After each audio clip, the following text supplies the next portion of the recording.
Hai, nama saya Dr. Dila Anindita dari Kelana Handmade Soap. Pada kesempatan kali ini, saya ingin mengajarkan cara untuk membuat sabun batangan sendiri di rumah. Nah, di tengah pandemi corona seperti ini, sangat penting buat kita untuk menjaga kebersihan tangan. Lembaga Kesehatan Internasional itu menyebutkan bahwa mencuci tangan dengan sabun itu jauh lebih efektif dibanding kita menggunakan hand sanitizer. Yang jadi masalah ternyata banyak banget orang yang mengeluhkan bahwa tangan itu jadi kering karena terlalu sering dicuci. Apalagi orang-orang kadang-kadang ada yang cuci tangannya pakai deterjen. Nah, terus gimana caranya untuk mengatasinya? Karena itu di sini saya ingin mengajarkan caranya untuk membuat sabun batangan menggunakan minyak yang Anda sekalian inginkan. Kesempatan ini saya menggunakan minyak kelapa. Kemudian untuk bahan dan alat yang dibutuhkan itu adalah lemak atau minyaknya. Di sini saya menggunakan minyak kelapa sebesar 200 gram. Kemudian NaOH atau soda api. Di sini untuk 200 gram minyak kelapa itu kita butuh sebesar 26 gram NaOH. Ini bisa dibeli di toko kimia ataupun di toko bangunan. Kemudian untuk cairan pelarut NaOH-nya, saya menggunakan air suling itu seberat 55 gram. Yang harus diingat di sini semua bahannya itu ditimbang menggunakan berat, bukan menggunakan volumenya. Nah, untuk peralatannya sendiri yang dibutuhkan adalah spatula. Ini spatulanya. Spatula sebaiknya digunakan yang tahan panas. Ini plastik, tapi ini biasanya masih bisa tahan panas karena untuk baking. Kemudian bisa juga pakai yang bahan silikon, kayu, ataupun melamin. Kemudian termometer.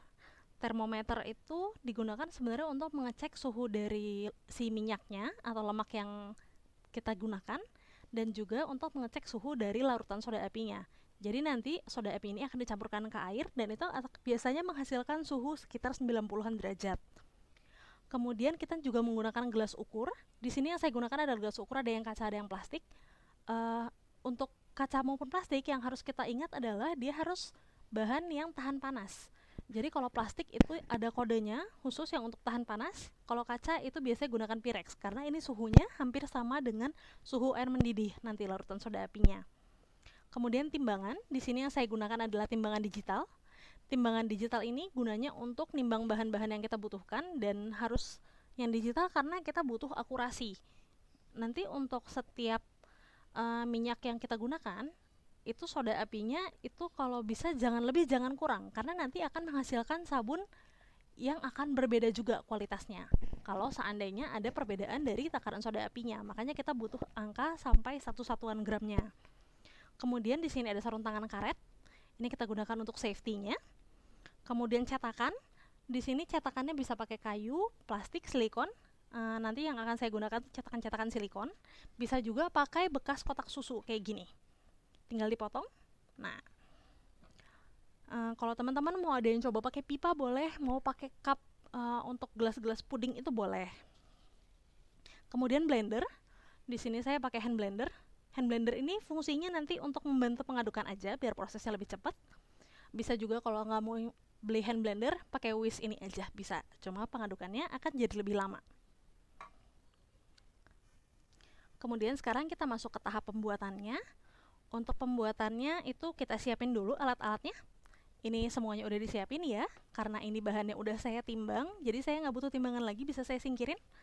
Di sini untuk bahan yang akan saya gunakan itu adalah 200 gram minyak kelapa, 55 gram air suling, dan 26 gram NaOH. Bisa nggak kalau air sulingnya diganti? Mau diganti teh, mau diganti susu, itu sesuai keinginan teman-teman semua masing-masing, itu bisa disesuaikan. Cuma nanti untuk masing-masing jenis cairan itu akan berbeda cara penanganannya. Jadi mungkin nanti teman-teman bisa browsing lebih lanjut ya. Kemudian minyaknya itu juga bisa pakai minyak lain, mau pakai minyak zaitun, mau pakai minyak sawit, semuanya boleh. Mau pakai cocoa butter itu juga bisa. Itu nanti tinggal adaptasi dari resepnya aja, karena nanti jumlah NaOH-nya juga akan berubah. Nah, yang pertama itu timbang fat yang akan digunakan. Ini fatnya udah ditimbang, semua bahannya udah ditimbang. Kalau seandainya ada bahan yang beku, minyaknya itu ada bekuan-bekuannya, itu harus dilelehin dulu. Jadi jangan sampai ada minyak kelapa di suhu dingin suka beku, itu dilelehin. Jangan sampai ada bekuan-bekuan. Termasuk juga lemak coklat ataupun shea butter itu semua harus dilelehin dulu. Itu tapi lelehinnya dengan api kecil, jangan terlalu panas karena nanti bisa merusak struktur dari minyaknya ini sendiri. Kemudian kalau udah kita campur, kita bikin larutan soda apinya. Ini untuk cairan yang saya gunakan adalah air. Ini NaOH-nya sebesar 26 gram dengan air 55 gram. Caranya adalah masukin si soda apinya ke dalam air. soda api yang ke air ya, jangan kebalik. Jadi nanti saya lebih suka spatula yang kecil, jadi nggak apa-apa ya. Setelah dimasukin, diaduk. Nih, kita aduk soda apinya sampai larut. Kalau seandainya nanti ada kotorannya, itu tinggal disaring aja, nggak apa-apa. Oke.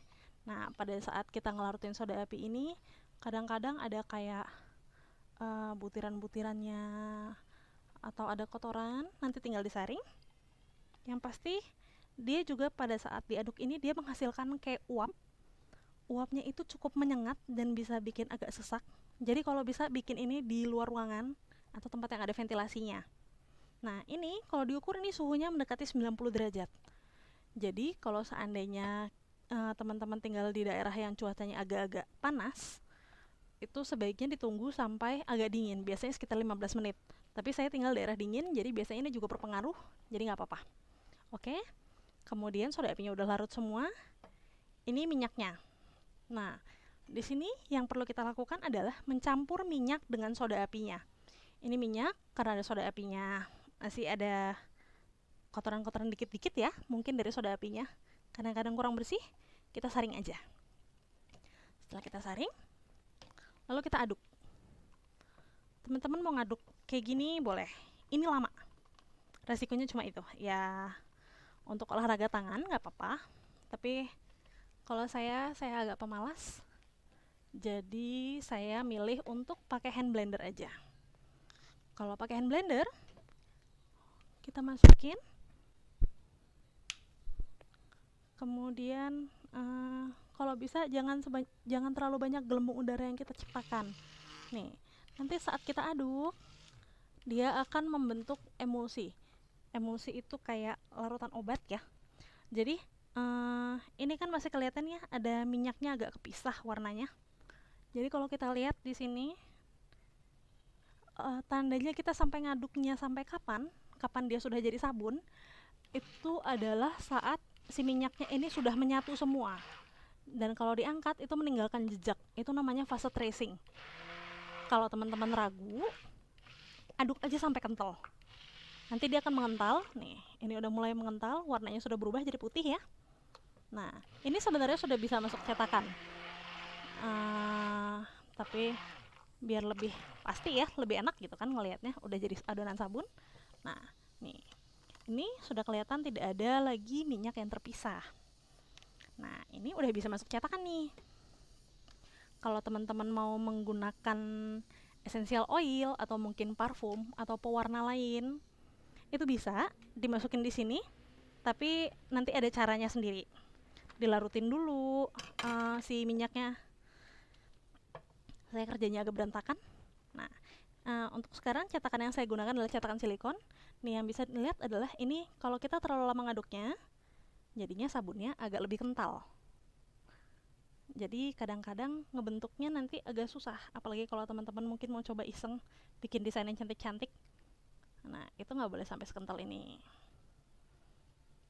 Nih. Nah, ini sebenarnya udah jadi sabun.